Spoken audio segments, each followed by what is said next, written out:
Welcome to the D&D Fitness Radio podcast, brought to you by your hosts Don Saladino from New York City and Derek Hansen from Vancouver, Canada.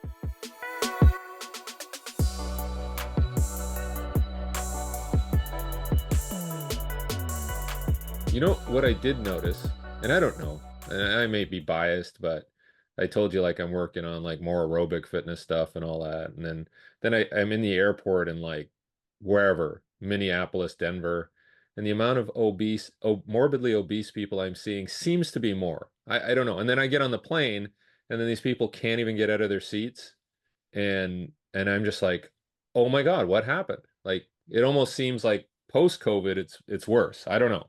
Maybe I'm just recognizing it more.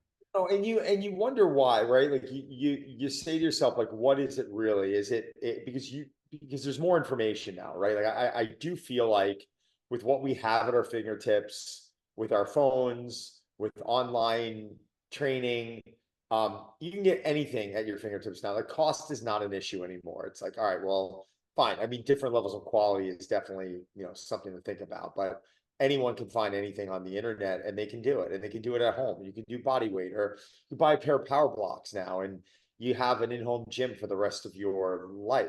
Literally, those things aren't going to go back. I had a pair of those power blocks in my gym for people are like, why would you have them when you have dumbbells? One of my buddies just donated a pair, and I had that from literally 2005 up until COVID, and they were fine. And the only reason why I got new pairs because Power Block was nice enough to send me a new pair. And they're like, stop using those are old, use these. I'm like, oh great. And I ended up giving my old pair away. They didn't go bad. So now it's like you say to yourself, you have all this information, you have all these ways of, like, even now tracking steps. Like 20 years ago, people weren't tracking steps. I'm not saying they were not getting steps. I mean, you heard, oh, well, we're going to get some steps in a day. They understood the health benefits of it, but you're hearing about people talking about this more than ever now. So it's like, why? We have this information, we have these resources. It seems like there's more sports now that people are even interested in. There's more activities that people are even interested in now. It's not just soccer or basketball. Like now there's pickleball and there's all these other things that people are starting to jump into, and they're like, oh wow, I really enjoy this. And you just say to yourself, well, how is it that we just keep going in that direction? And Yeah, is it, in your opinion, is it a convergence of reduced activity and increased consumption, or is it just increased consumption? Is it food quality? What is it? I think it's food. In my opinion, I think food quality. We are paying attention to food quality a lot more now, and there are areas and there are farmer markets and there are sites that you can order off of that are exceptional.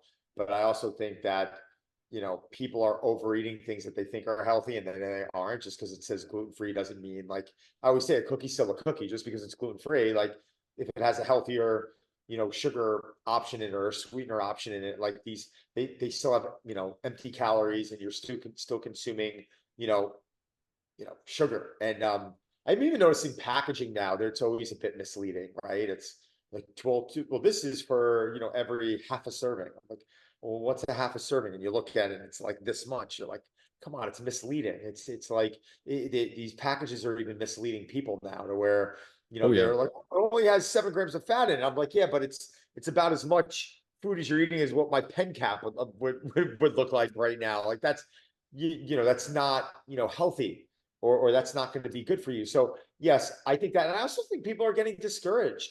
I think there's so much information out there, and I think so many people are taking this approach that doesn't fit their lifestyle, and they're getting discouraged, and they're just like, you know what? Fuck it. Like, I don't want to do this. This is too hard. No, seriously. I agree. I just spent 3 weeks killing myself and going no carbs and training till I'm like ready to puke and blue in the face. And I went out and I had one bad night of eating and put back on half the weight that I lost in those 2 to 3 weeks. And there's a very simple answer to that as well, right? Like but you and I know the answers to these questions.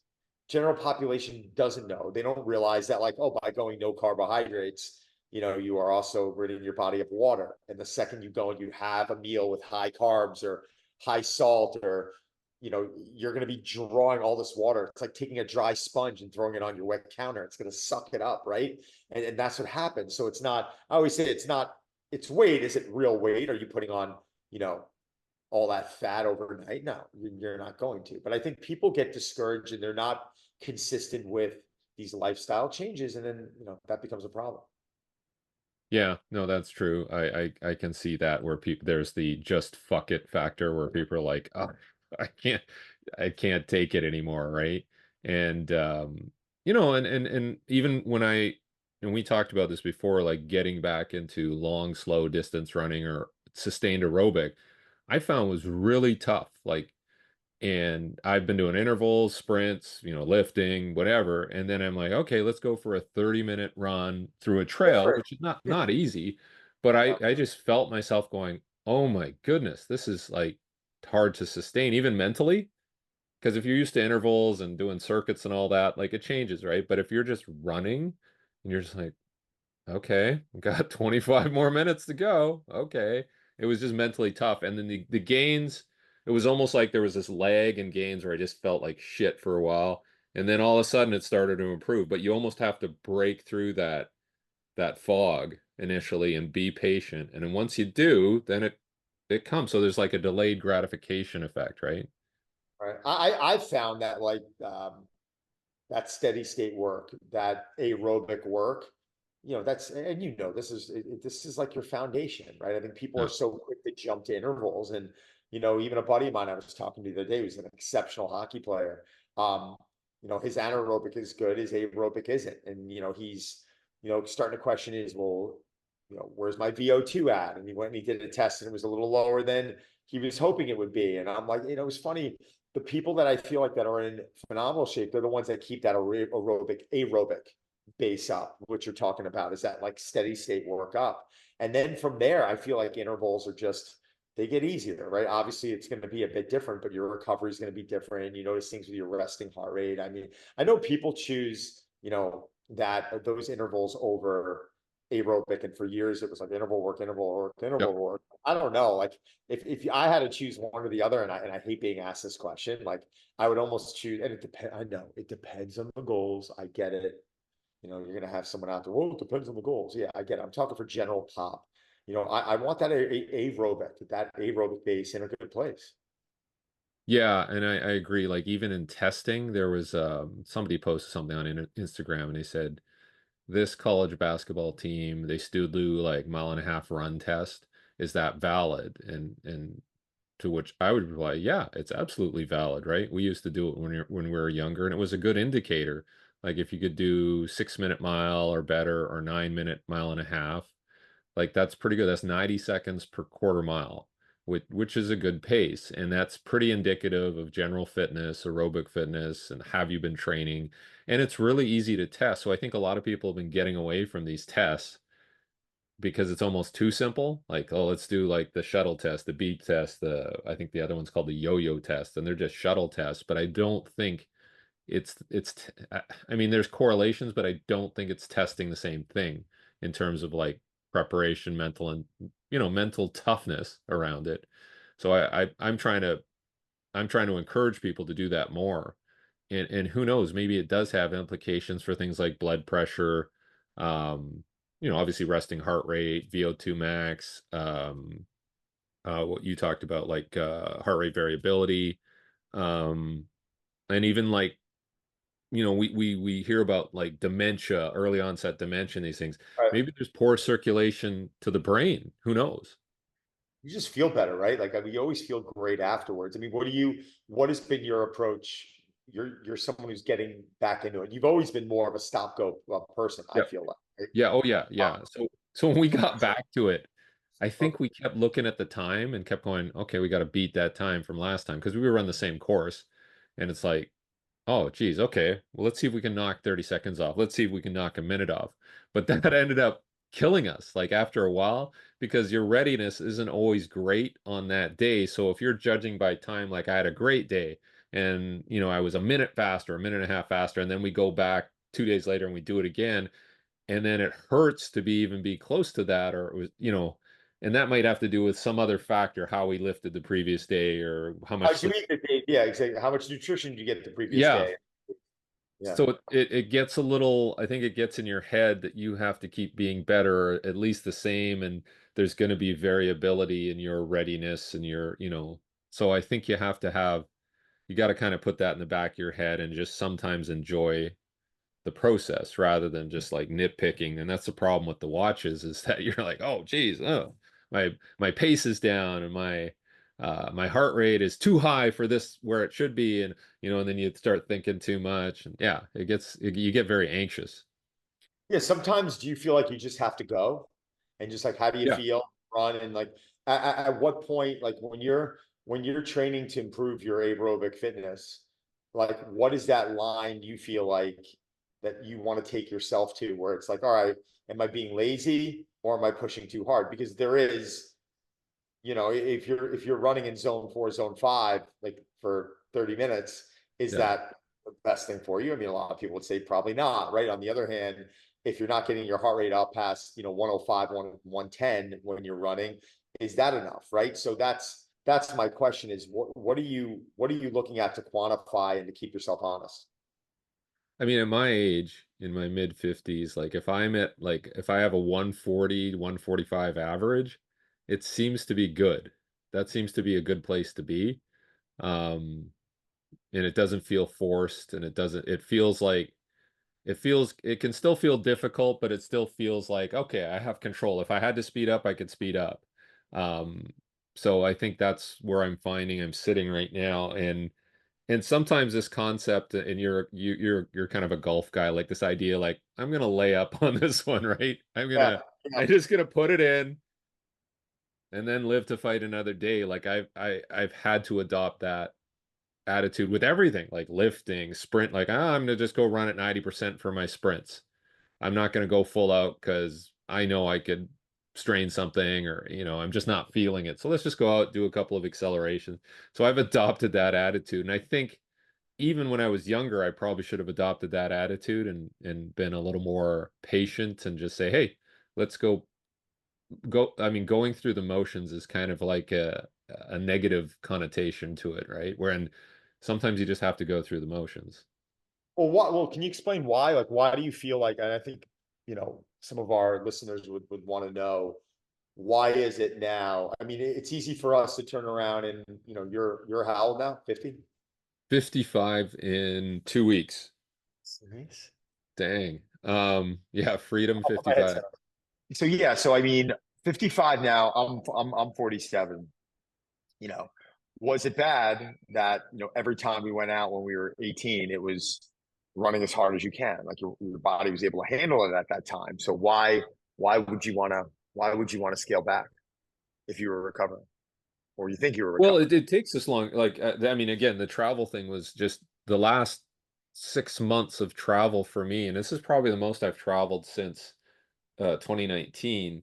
And it kicks my ass. So, like, I went with you to LA. Uh, I think I went LA, Germany. Um, I think I went Dallas, and then I went Fort Worth.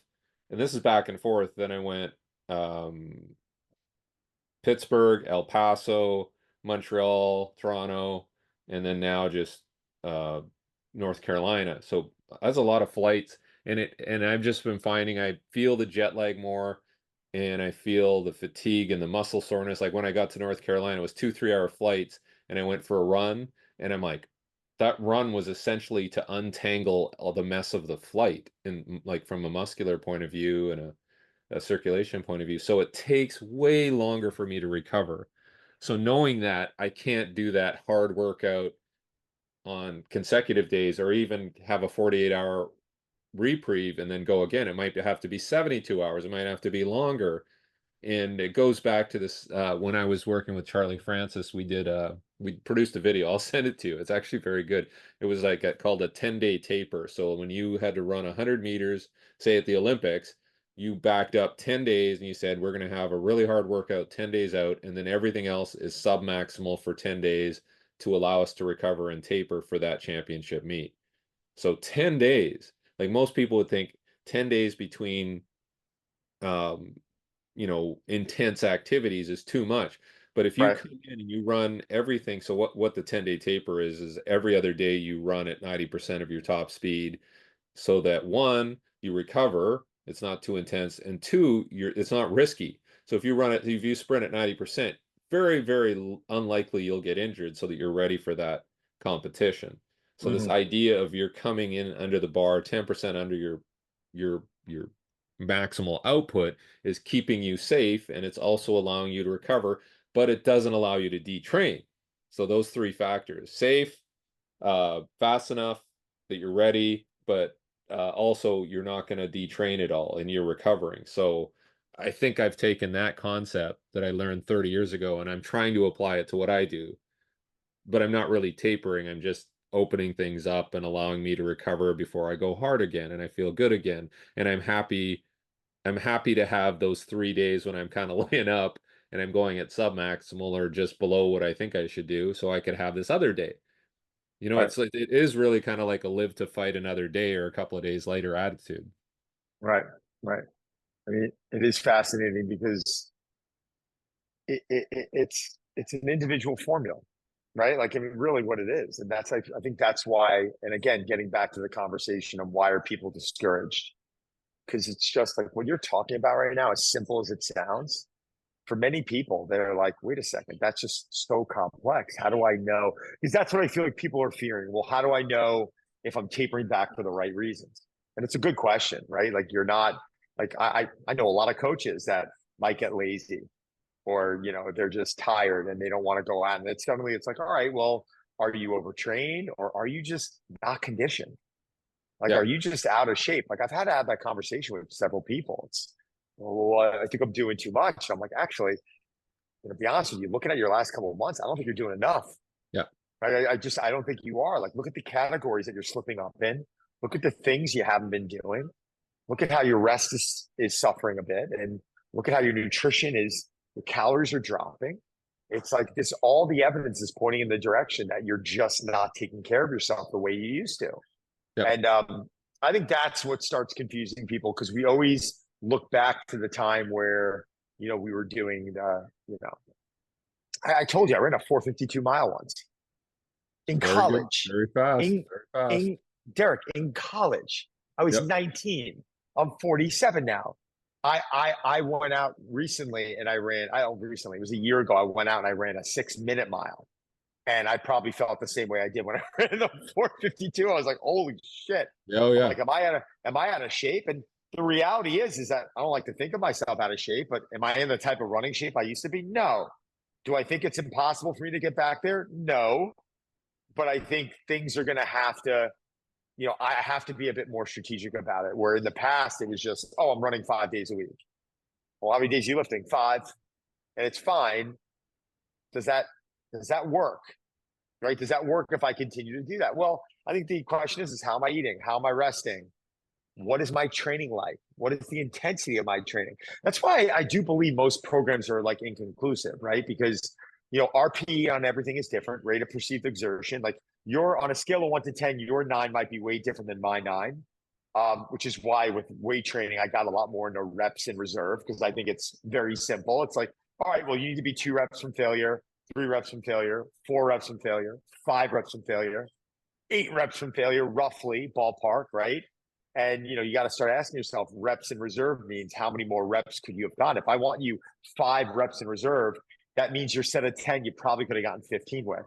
And I think those are easier gauges. But now with running, I think heart rate is a great way to be able to gauge it. Like, are these zones now? Are they all perfect? No. I had an interview with Dr. Charlie Weingroff recently, and I think the ranges, in my opinion, are zone 1 to 5. I think they are a range, and I think they are close. And if I'm getting a VO2 test and it's telling me that my zone 2 or my fat burning range is between 128 and 135. All right. If my Apple Watch is telling me, 2 beats off of that, all right. Well, I'll find the middle ground that I hit, and I'll kind of own that zone, or I'll own that heart rate, and I'll be able to be successful. But I think tech is really helping us now to where, if you're strategic and paying attention to the right things, you can go in there and be successful, and maybe get in a better shape. But I'm stubborn, man. I'm not one to turn around and say, oh well, that 452 was back then. My focuses have changed. The way I'm training has changed. I think strength and body comp is still as good as it was back then. But there's just different things with endurance now. Could I get back to that? I don't know. I think yes, I probably could, but I think a lot would have to change. Yeah, yeah, no doubt. If you had said, okay, I'm gonna, drop my volume of lifting by 50%, I'm gonna shift to running. There's no reason why you couldn't run pretty fast times. The writer Malcolm Gladwell, he was a runner, Yep. right? Ran out of I think the University of Toronto Track Club, and he I think he did. There's a mile. I think you can run in New York City, and I think he ran just over 5 minutes, something really good for his age. Yeah. But I How think old is he? that's all he does. Sorry. How old is he? Is he He must 50s? be like late 50s. Yeah, I was about to say he's in his 50s. Yeah, Yeah. but that's a good time, but of course it doesn't look like he lifts, like at least not significantly. So that's where all Right. his energy is going into that running goal. So I think, I mean, I don't know if you'd ever want to do it, but like, hey, Don, for a year, let's just train for that mile or that 5K or whatever. I'd be curious to see what you could do. No. It's No, but a sacrifice. no, but what I would do is like right now my lifting is my entree and kind of my cardio work is the side dish. I'll steal that line from Ben Sure. Bruno. I love that line. I would think about, doing some type of a shorter distance running program. Maybe it's more sprinting and, a day of distance or 2 days of distance. More when I say distance, I mean maybe in that 3 to 5 range. Um, Maybe plus, I don't know, but I would maybe make that the entree, but like have a almost like a really nice side dish of lifting. But like you said, maybe that cuts back to 4 days. Maybe I just cut down on the volume drastically, and just to kind of see what happens. I would do that. I wouldn't do it for a year. I'd probably take a block of training, maybe 3 months or something like that, and see Yeah. what actually happens. I would do like a pre-test, do your mile, maybe it's 6 minutes, whatever, 6:10, whatever. And then you go, okay, I'm gonna just do intervals of 200 and 400 meters and knock away at that for a while, drop some of your lifting, and then just see if you can get that down to like 5:30 or 5:20 or something. That would be pretty interesting. That's your baseline. Your mile would be the test, and you just go to the track and go and see, right? Because then you can Right. show people like just shifting your emphasis slightly, you can have a pretty profound result. And find out what actually happens. Yeah, I did an adaptive, they don't have it anymore. It was an adapted running plan by Omega Wave that Charlie Weingroff got me on. The guy who works with Val, one of the heads over at yeah, Omega Wave, put me on this. It was spectacular. It was the coolest way to measure readiness I've ever used in my life. It was Omega Wave was not. It was not. Well, the great thing about Aura is you wear it all the time, but Omega Wave, like that morning, you get a head sensor, a hand sensor, a heart rate strap. You have to lay in a cool, dark place for 3 minutes. It measures your readiness, and based off of your readiness, everything's revolved around 5K training.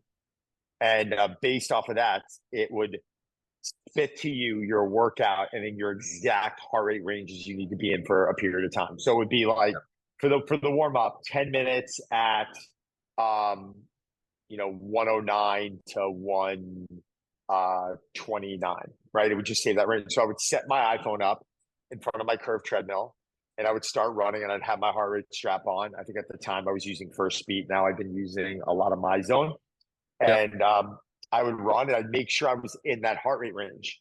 And then on days where my readiness was up, I would notice that the intervals got shorter and a lot more intense. And days where it was like you need more recovery, it was long and sustainable. And when I say long, I was running on the curve for sometimes, 50 to 60 minutes, which on the curve is a long time to run It on, right? is. But That's a you lot of work. just got a lot of work. But like the first time I was doing it, I was like bored out of my mind. And then out of nowhere, after a few weeks, you just felt this conditioning. And I did not back off my lifting, by the way. I did this probably 3 days a week. And this was during COVID, probably gotten the best running shape I've been in the last, probably since college, I would say. And it happened within probably a couple months, quick. And I didn't back off lifting. Um, Now that for some Now, reason, can I ask you a question? Did yeah. your lifting drop off? Like, did you find a little tougher to get to like these maxes, or did your strength? Um, I wasn't, I wasn't grinding, right? I wasn't like grinding on the squat or grinding on the deadlift. I was getting in and hitting like fives and, leaving some reps in reserve, and body comp was, I probably, if anything, I think I got skinnier. I think I got skinnier, and I think maybe I did lose a little bit of muscle. I didn't Mhm. have that fullness. Yeah. Strength just felt okay. Like I still felt strong. Uh, but they discontinued it. So, but for me, that was fun. That was a fun way. Now there was other units that I tried using since then when it came to spitting that out in the way that it did, and I haven't seen anything on that level. But for me, those ways to be able to quantify success and going in, like I'm very good with that stuff. Like I just, if it's like you need to be in this range for this period of time, I'm like done, like no problem, right? But I think a lot of people out there, when it's like, well, your readiness is down and you make this decision. I think people just don't understand and they don't know what decisions to make, opposed to maybe you or I who are in the business. Yeah, and I think to some degree this idea that you have to fight through and you have to suffer and it has to be tough, and I think that's been glorified a lot, and so people get some sort of validation if they've done that. But I think I know now that if I do that, it's going to ruin me. It's not going to be a good workout, and it's going to ruin me for the next three workouts. So I'm like this idea of laying up. Um, it's taken a while for me to adopt and to accept, but I think it does. You know, and even my wife will say that, like, no, you just go out and just enjoy the run. Don't even take your watch, right? Which is tough because like I want to see what it says. I want to see like, okay, even if it was an easier workout, I want validation that it was. So it's very, very, very tough for sure. Getting a nice playlist on sometimes and just going Yes. and keeping it mindless, I think it's a nice thing. And and I think listening and not killing yourself that given day, I think is a really nice thing. I mean, listen, it's better than not doing anything, right? And it really is. And I think sometimes people get too caught up in all the information and they're like, well, if I don't do it or if I don't do it perfectly, just go out and do it. Even with lifting. Like, and I'll tell people when they download my programs, just dog it if you have to. Like, just go through the Yeah. motions. Yeah. I don't care. Just be consistent with it.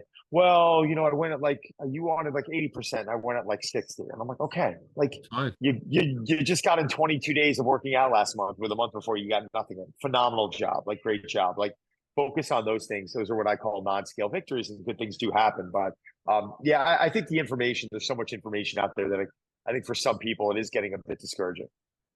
Yeah, and there seems to be I'm getting more people contacting me about getting into these competitions, right? There's a Spartan race, and now it's the High Rocks.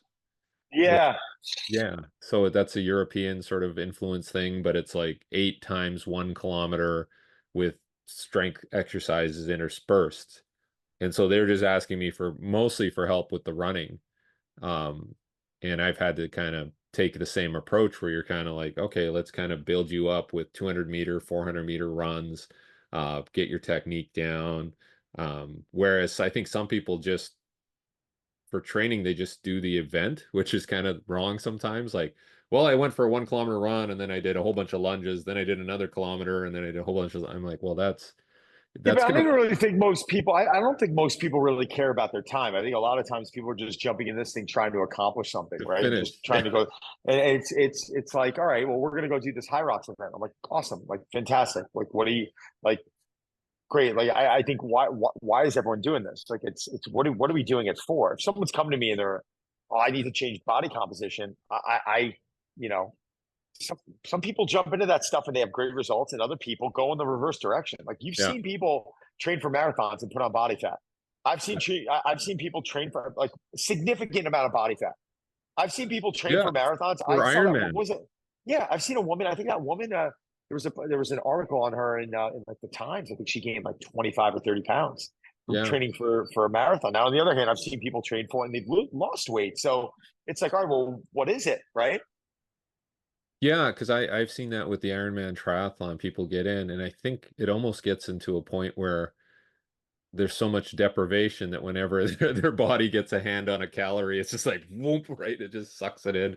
And then they just start, they're almost like retaining weight like a camel almost, like, because they're thinking, when am I going to get a chance to Well, have. it's also an excuse. It's Yeah, also an excuse, right? It's like, oh, okay, I can go out and have drinks and have dessert and have pizza sure. because I'm running 60 miles tomorrow. I'm going to burn it off. And it's like, well, I get you're burning the calories off, but like I have a different viewpoint on calories. Like I think a lot of people are like, well, a calorie is a calorie. Like 100 calories from a bag of chips is no different than 100 calories from a sweet potato. And I'm like, it has to be. Like, how is it? Yeah. How are you? If someone lives on 2,000 calories a day from McDonald's or 2,000 calories a day from the way I eat, you can't tell me your body's going to look and feel the same. It's impossible. Yet I've heard nutritionists say that like it doesn't matter. I'm like, it does matter. Yeah. Of course it matters. You're Even going to for sleep better. fiber alone, right? 100%. Vitamins, right? Yeah. It's of course it's going to be a difference. So I do find when people start exercising more and they start doing more cardio and lifting more and doing all this stuff, they feel like it's an excuse that they can go out and still, well, I can have that. I'm going to burn it off. And 9 out of 10 times I see it works, in the opposite direction for what they're wanting. Yeah, and that must be depressing, right? Like when they're putting in all that effort to train for a marathon or a triathlon and you're gaining weight and you starting to look like a pear, like that probably is that probably isn't very reassuring, No, right? So, it's discouraging, but there are answers to that, right? It is, and we've seen it. Like suddenly you start increasing calories. Suddenly you start, coming up to where your total daily energy expenditure is, which means, if you decide to start running 10 miles a day or not, there's a certain amount of calories you're going to be burning every given day. yeah. Like 10 miles a day, you're probably going to be burning more calories than you would be if you're not doing that, right? Like it makes sense. But I think that will equal your total daily energy expenditure. And I feel like that when people are so far below that, performance starts dropping. We're unable to maintain muscle because we're not getting enough protein in. Or if we are getting enough protein in and we're not getting the macronutrients, carbs, and fats, which are our energy sources, we're going to take from that protein and we're going to convert that to an energy source. So now we're definitely in a protein deficit, right? And we're not going to have that protein to be able to, help recover and rebuild that muscle. And that is why I've seen people increase cardio and they have actually put on body fat because they're not focused on getting enough calories. They're not focusing on getting enough protein and they're not focusing on getting enough macronutrients. So I do believe it's an easy fix. I just think sometimes people start realizing the amount of food they have to eat to sustain that.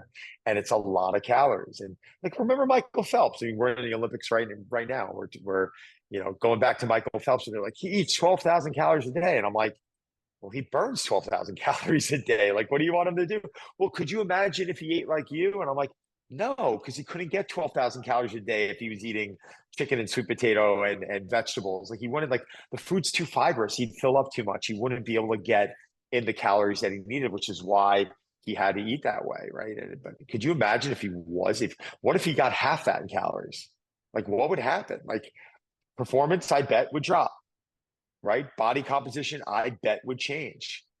Rest and recovery would probably change drastically. He wouldn't have the fuel he needed to be able to perform at that level.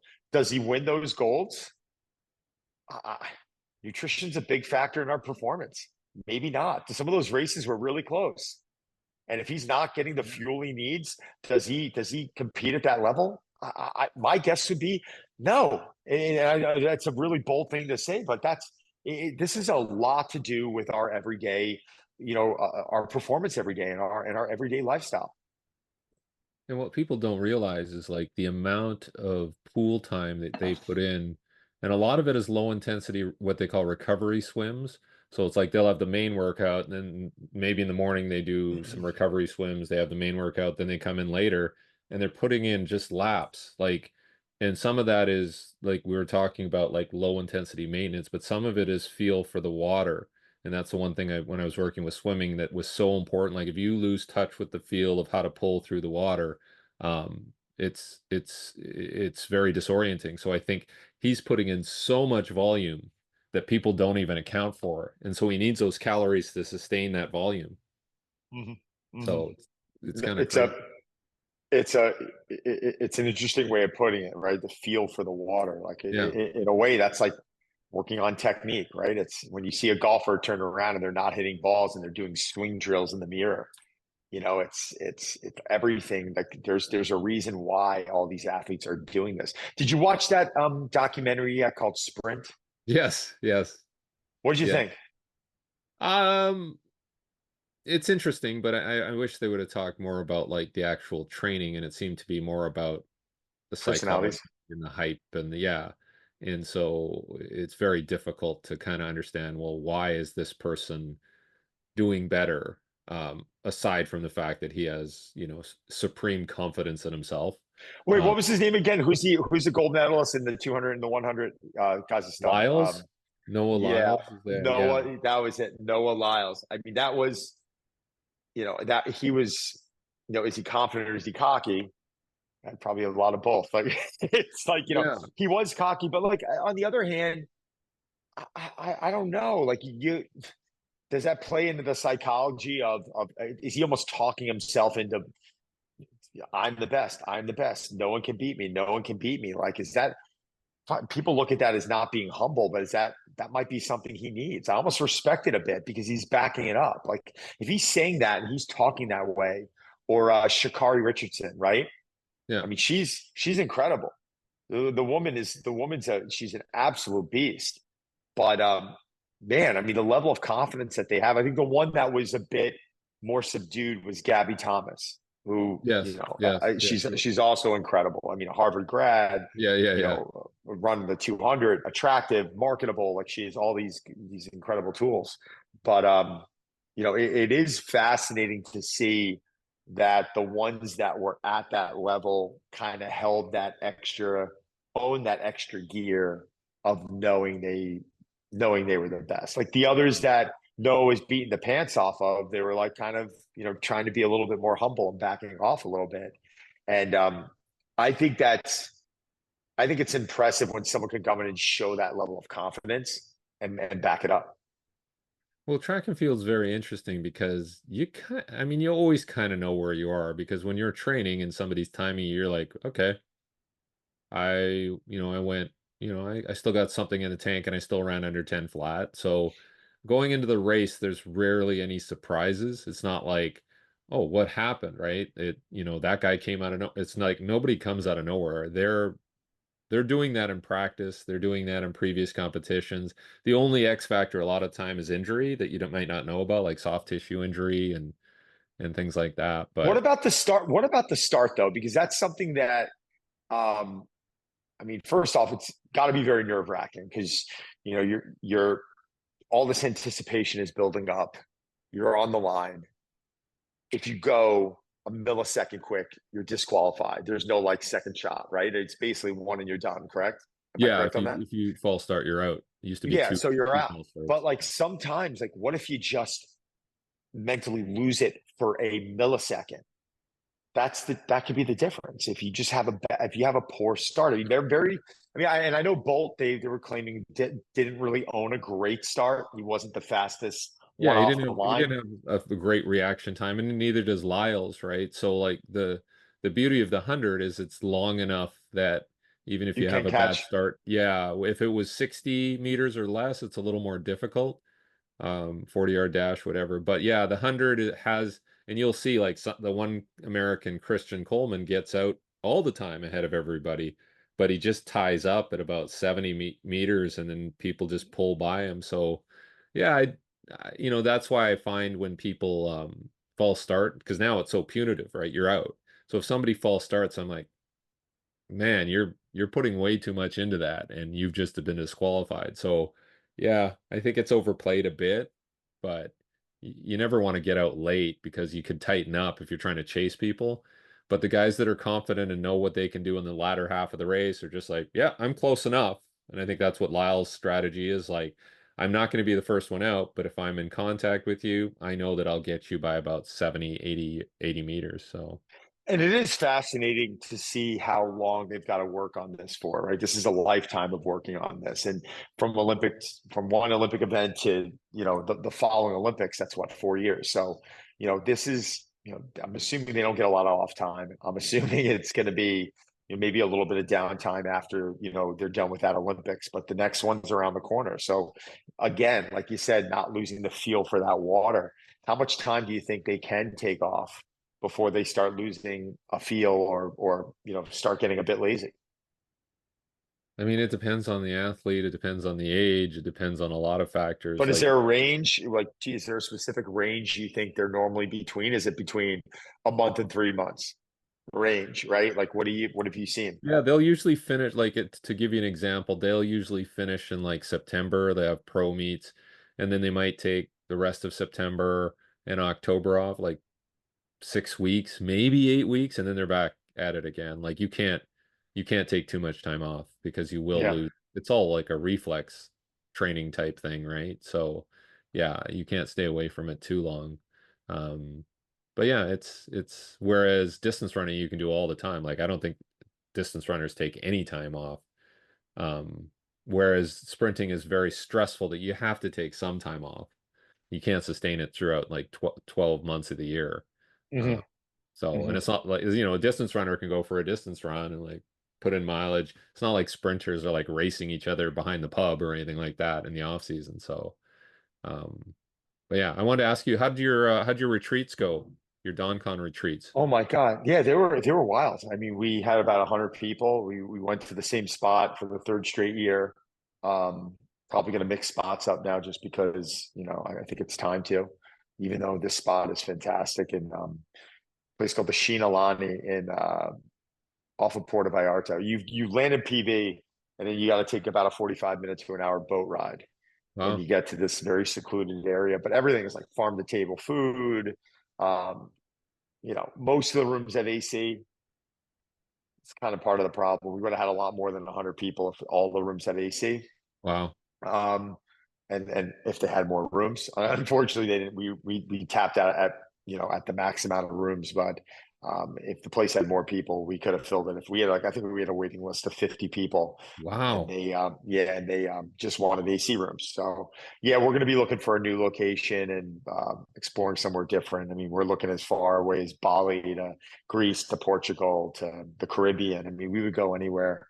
Um, Yeah, if you went to like just Southeast Asia, Vietnam, Thailand, or I would go. I'd go meet up with you. why So not? Let's go. We'll have some fun. All right. Well,